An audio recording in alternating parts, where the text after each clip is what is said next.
ជំរាបសួរបងប្អូនទាំងអស់គ្នានិងសួស្តីបងប្អូនសិស្សានុសិស្សជាទីរាប់អានសូមស្វាគមន៍ជាថ្មីមកកាន់វីដេអូរបស់នាងខ្ញុំថ្ងៃនេះដែរខ្ញុំនឹងបង្ហាញជូនបងប្អូននៅប្រភេទភាពរស់ថ្មីមួយក្រុមទៀតដែលបងប្អូនខ្លះមិនធ្លាប់បានស្គាល់ពីមុនមកចាបងប្អូនច្បាស់ជាចង់ដឹងហើយមែនអត់ថាវាជាអ្វីហើយវាមានលក្ខណៈយ៉ាងដូចម្ដេចចាភាពរស់នេះដែរគឺមានឈ្មោះថាប្រូទីសដូច្នេះសូមបងប្អូនតាមដានវីដេអូនេះរហូតដល់ចប់ដើម្បីស្រាវចម្ងល់ទាំងអស់គ្នាតើប្រូទីសគឺជាអ្វីប្រូទីសគឺជាមីក្រូសារពាង្គកាយអ៊ឺការីយ៉ូតសាមញ្ញមួយប្រភេទដែលមិនមែនជាសត្វមិនមែនជារុក្ខជាតិមិនមែនជាបាក់តេរីឬជាផ្សិតនោះទេជាសារពាង្គកាយឯកោសិការស់នៅក្នុងធម្មជាតិតែពេលខ្លះក៏អាចត្រូវបានគេរកឃើញរស់នៅជា colony ផងដែរប្រូទីសភាគច្រើនរស់នៅក្នុងទឹកមានទឹកសាបទឹកប្រៃទឹកភ្លាវឬអាចរស់នៅជាប៉ារ៉ាស៊ីតបានទៀតផងពាក្យ Protista មកពីភាសាក្រិក Protisto ដែលមានន័យថាដំបូងបំផុតដូច្នេះ Protis ត្រូវបានចាត់ទុកថាជាសារពាង្គកាយអ៊ឺការីយ៉ូតដំបូងដែលមានភ្នាសណាយ៉ូច្បាស់លាស់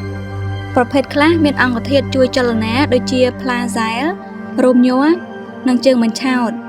អ្នកវិទ្យាសាស្ត្របានសន្និដ្ឋានថា Protis អាចជាបុព្វដើមរួមរបស់រុក្ខជាតិសត្វនិងផ្សិតភាវរស់ទាំង3រយៈនេះមានដើមកំណើតពីសារពាង្គកាយដើមតែមួយដែលមានអាយុកាលរាប់ពាន់លានឆ្នាំមកហើយ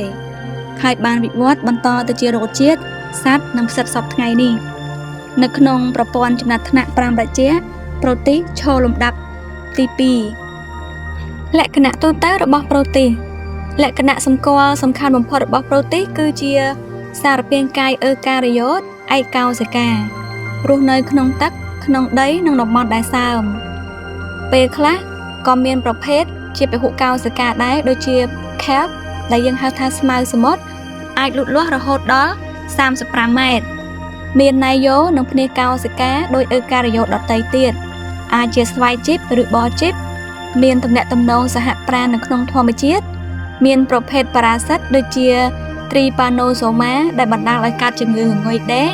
អាចបំលាស់ទីដោយរោមញ័រ Flagell ឬជើងបញ្ឆោតចំណែកឯការបន្តពូជភាគច្រើនប្រព្រឹត្តទៅដោយឥតភេទខណៈការបន្តពូជដោយភេទកើតមានតិចតួចនិងច្រើនកើតមាននៅពេលដែលមានភាពតានតឹងបរិស្ថានខ្លាំងចំណែកថ្នាក់របស់ប្រូទីសត្រូវបានគេធ្វើចំណាត់ថ្នាក់ដូចតទៅ 1. Protozoa ជាសារពាង្គកាយឯកោសិកាដែលមានឥរិយាបថស្រដៀងសត្វពួកវាអាចរស់នៅដោយសេរីឬជាប៉ារ៉ាស៊ីតឧទាហរណ៍មានអាមីបប៉ារ៉ាមេស៊ីនិងអ៊ឺក្លែណាប្រូតូសូអែត្រូវបានចែកចេញជា4ក្រុមមានក្រុមអាមីប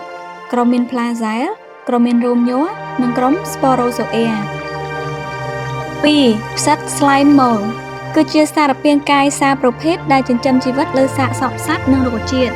មានសារធាតុ Plasmodium និងអាចមើលឃើញដោយភ្នែកទទេ 3. ក្រុម Tritophyta Dinoflagell និង Euglena ជាប្រូទីសធ្វើរស្មីសំយោគរស់នៅក្នុងទឹកសាបទឹកប្រៃ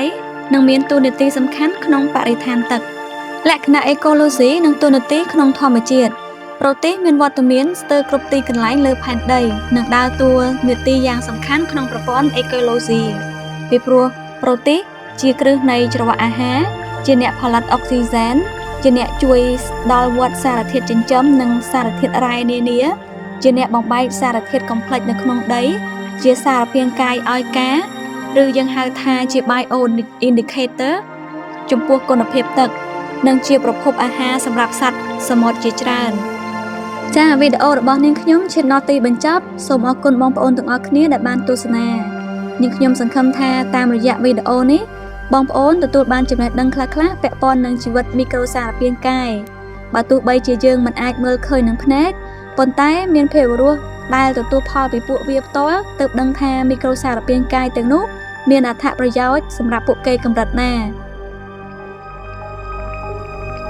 ដូច្នេះដើម្បីរក្សាស្ថិរភាពក្នុងប្រព័ន្ធអេកូឡូស៊ីឲ្យបានល្អយើងទាំងអស់គ្នាគួរគប្បីកាត់បន្ថយការបំពុលទឹកទុកដាក់សម្រាមឲ្យបានត្រឹមត្រូវនិងកាត់បន្ថយការបញ្ចេញឧស្ម័នផ្ទៃកញ្ចក់ឲ្យបានកាន់តែច្រើនដែលអាចធ្វើទៅបានប្រសិនបើបងប្អូនចង់ដឹងពីភាវរស់ប្រភេទផ្សេងទៀតសូមផ្ដល់មតិតាមរយៈវីដេអូនេះខ្ញុំនឹងរៀបចំជូនក្នុងវីដេអូបន្ទាប់ សូមអរគុណនិងជួបគ្នាជាថ្មីក្នុងវីដេអូក្រោយទៀត